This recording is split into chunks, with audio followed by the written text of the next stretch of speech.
오늘 우리에게 주시는 하나님 아버지의 말씀은 야고보서 5장 17절, 18절입니다. 야고보서 5장 17절에서 18절까지 제가 봉독해 드리겠습니다. 엘리야는 우리와 같은 본성을 가진 사람이었지만 비가 오지 않도록 해달라고 간절히 기도하니 3년 6개월 동안이나 땅에 비가 내리지 않았으며 다시 기도하니 하늘이 비를 내리고 땅은 그 열매를 맺었습니다. 아멘. 우리가 계속해서 이제 새벽 기도의 시간에 이제 야고보서 말씀을 나눕니다. 이제 오늘 말씀을 나누고요. 내일 이제 말씀을 나누면 이제 야고보서는 이제 끝이 납니다. 오늘 17절, 18절 말씀은 이제 어제 말씀을 나눈 그 16절 말씀과 이어서 여러분이 생각을 하셔야 돼요. 어제 16절에서 뭐라고 말씀을 또 우리에게 주셨습니까? 의인의 간구는 역사하는 힘이 많다. 이렇게 있어요. 의인의 간구. 그래서 의인은 어떤 사람이라고 했어요? 무슨 착하게 사는 사람, 법 없이 사는 사람, 그 얘기가 아니죠. 의인은 하나님과 바른 관계에 있는 사람. 그러니까 그 사람은 이게 조건이에요. 그가 하나님 앞에 간구하는 것은 역사하는 능력이 있다. 이 말씀을 하시는 거예요. 그러면서 그거에 이제 예를 든 게 이제 오늘 17절, 18절 말씀이죠. 그러니까 이 말씀 속에서 또 오늘 나를 점검하시는 거예요. 나는 지금 하나님 앞에 어떠한가? 내가 지금 하나님 앞에 온전히 서 있는가? 나의 기도는 어떠한가? 그냥 엘리야는 원래 그렇지 이런 게 아니라 우리가 이 말씀 속에서 또 하나님께서 이 말씀 우리에게 주시는 분명한 이유가 있잖아요.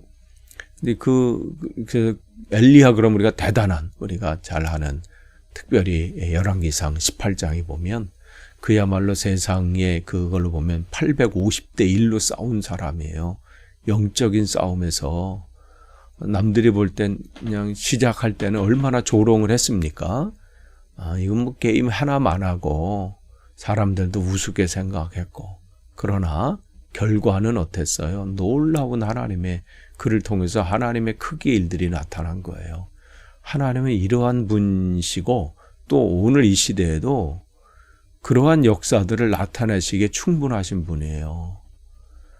그러니까 근데 그 시작은 뭐냐면 그를 향한 이 하나님과 바른 관계 속에 있는 그 간구예요. 그 간구 가운데 하나님의 역사가 나타나죠. 그런데 그 엘리야가 어떻다고 이렇게 표현되어 있냐면 우리와 본성이 같은 사람이다. 이렇게 있어요. 본성. 그러니까 우리가 별반 다를 바가 없다는 거예요. 그러니까 이 엘리야도 배가 고프면 먹지 않으면 배고픈 거고요. 잠을 자지 못하면 또 졸리고 피곤한 거예요. 또 바이러스가 들어오면 또 뭐 감기나 독감을 걸리게 되는 거죠.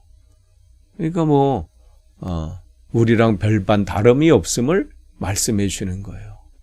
만약 우리가 완전히 차원이 다른 사람이다 그러면 이 말씀을 해도 우리가 와닿지 않잖아. 아니 엘리야니까 엘리사니까 바울이니까 이렇게 하면 하나님께서 대단한 사람들만 사용하셔서 하겠네 이렇게 될 수 있어요. 그런데 성경은 친절하게 우리에게 말씀하죠. 우리와 본성이 같다. 보세요. 열왕기상 19장에 보면 18장에서 대단한 역사를 나타낸 사람인데 그 다음 장에서는 사내 중내 막 이러잖아요. 죽여달라고 하나님 앞에. 그도 그럴 것이 아합과 이세벨이 얼마나 집요하게 이 엘리야를 공격합니까? 죽이겠다는 거예요. 이 바닥에 서지 못하도록 만들어버리겠다는 거예요. 그러니까 이게요, 사람을 말려서 죽이는 거예요. 계속해서 공격하고 점검하고 공권력을 다 동원해서 그러지 않았겠어요? 여러분 한번 생각해 보세요. 여러분 이제 영국 땅에서 이렇게 있는데 영국 정부에서 여러분을 그냥 계속 주시하면서 뭐 하나 저 사람이 아침부터 뭐 잠자고 모든 것을 다 조사하고 따라다니고 점검하고 있다면 그거 못 살 거예요.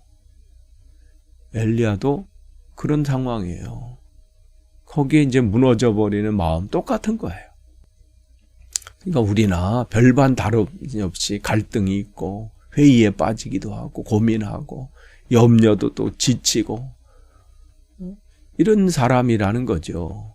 그런데 그에게 다른 점 뭐냐면 하나님 보실 때 그는 의인이다 이렇게 얘기하는 거예요.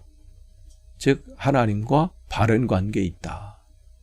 상황이 어렵고 정말 힘겨운 그러한 형편 속에 있다 할지라도 한 가지 놓치지 않는 거.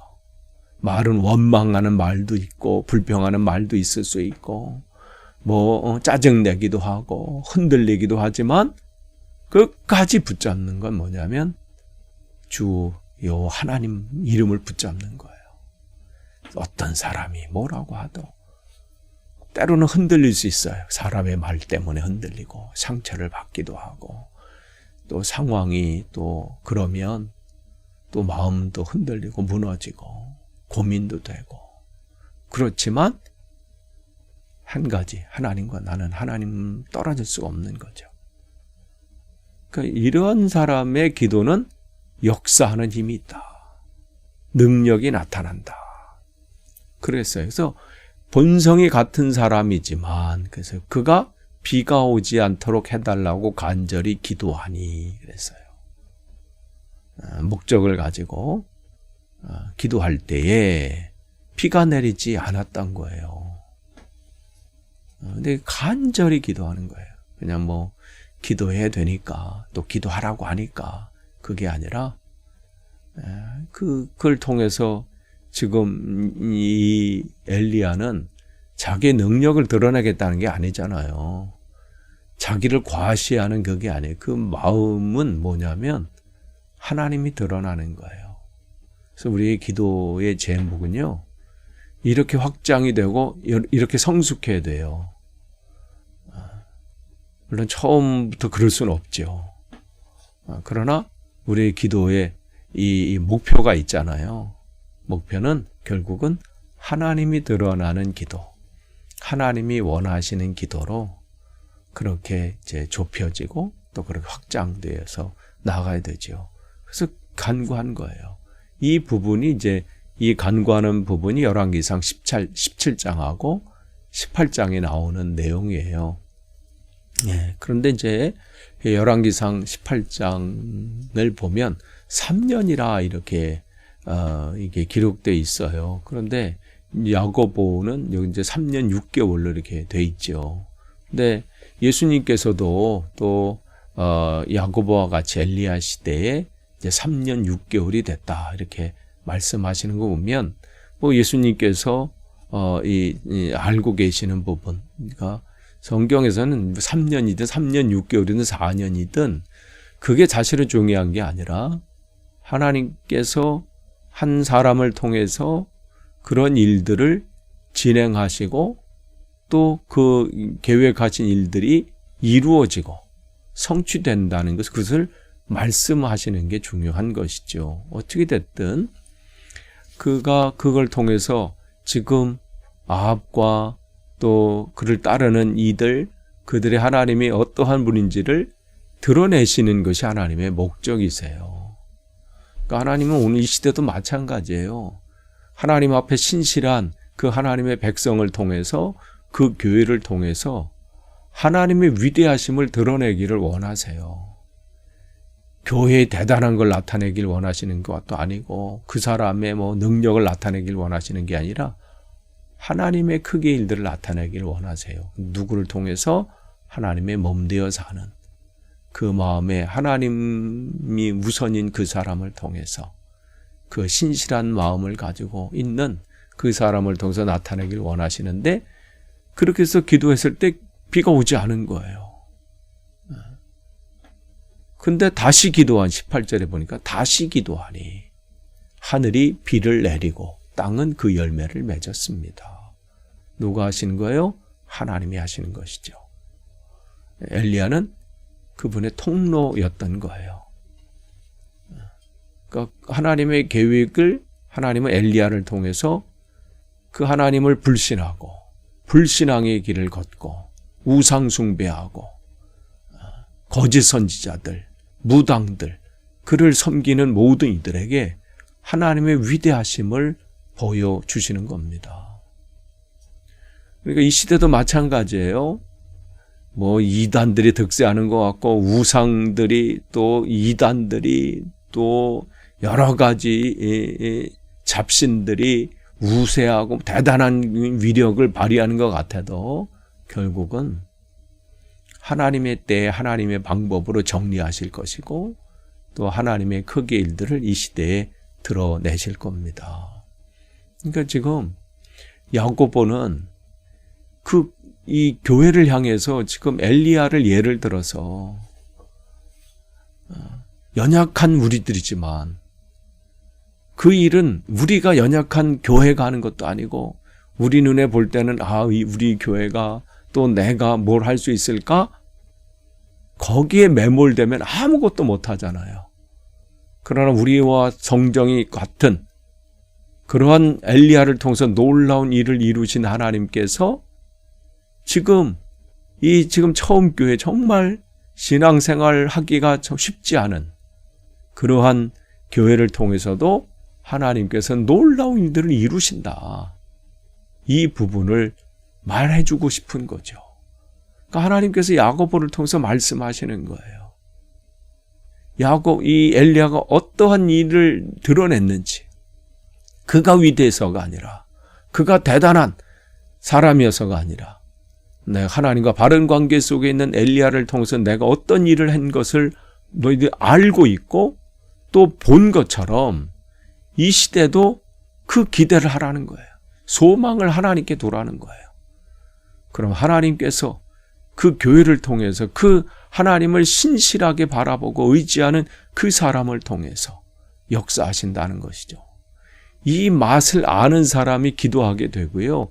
이 맛을 아는 사람은 어떠한 환난과 역경 속에서도 주님을 바라볼 수밖에 없어요. 왜냐하면 답이 거기 있기 때문에. 다른 데 아무리 찾아보고 아무리 거길 배회하고 거기를 쳐다봐도요.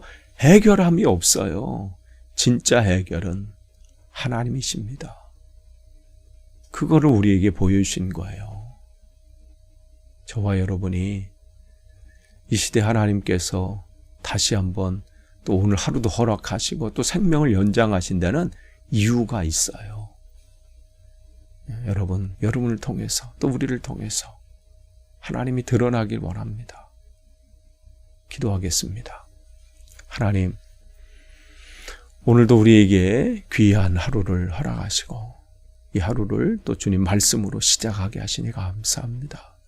순간순간마다 주님을 놓치지 않기를 원합니다. 우리를 통해서 일을 이루시고 또 행하실 주님을 기대하며 기도합니다. 우리의 연약함을 바라보고 낙심하거나 절망하거나 미리 짐작하고 포기하지 않기를 원합니다. 우리와 성정이 똑같은 엘리야를 통해서 놀라운 위대한 일을 이루신 하나님, 오늘 이 시대에 하나님의 신실한 백성을 통해서 그 교회를 통해서 또 이루실 일을 기대합니다. 우리 교회가 또한 그러한 교회 되도록 인도해 주옵소서. 예수님의 이름으로 기도합니다. 아멘.